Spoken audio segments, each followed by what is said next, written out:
అటు ఇరాన్ కూడా ప్రతీకార దాడులు కొనసాగిస్తోంది. ఇజ్రాయెల్తో పాటు మధ్యప్రాచ్యంలోని అమెరికా సైనిక స్థావరాలపై క్షిపణులు, డ్రోన్లతో దాడులు చేస్తోంది.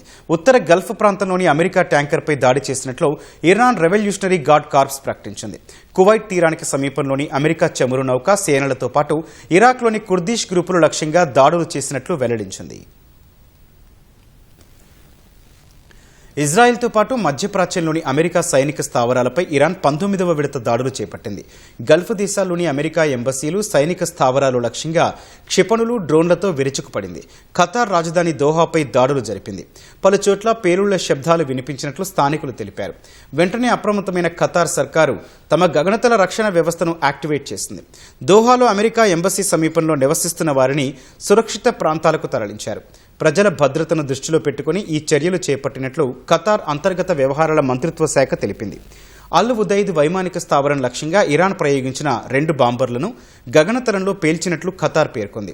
తమ గగనతలంలోకి వచ్చిన ఓ క్షిపణి, 6 డ్రోన్లను గగనతల రక్షణ వ్యవస్థలు గాల్లోనే అడ్డుకున్నట్లు అబుదాబి ప్రకటించింది. వాటి శకలాలు పడి 6గురు గాయపడినట్లు తెలిపింది. డజన్ల కొద్దీ ఇరాన్ క్షిపణులు, డ్రోన్లను అడ్డుకున్నట్టు బహ్రెయిన్ ప్రకటించింది. ఇప్పటి వరకు 75 క్షిపణులు, 123 డ్రోన్లను కూల్చివేసినట్టు సామాజిక మాధ్యమాల్లో పోస్ట్ చేసింది. అల్ ఖర్జ్, అల్ జౌఫ్ నగరాల్లో 4 ఇరాన్ డ్రోన్లను అడ్డుకున్నట్లు సౌదీ అరేబియా వెల్లడించింది. ఇరాక్లోని కుర్దిష్ గ్రూపులపై ఇరాన్ సేనలు దాడులు జరిపాయి. పశ్చిమ సరిహద్దుల ద్వారా ప్రవేశించాలని భావిస్తున్న వేర్పాటువాద గ్రూపులపై దాడులు చేసినట్లు ఇరాన్ ఇంటెలిజెన్స్ మినిస్ట్రీ వెల్లడించింది.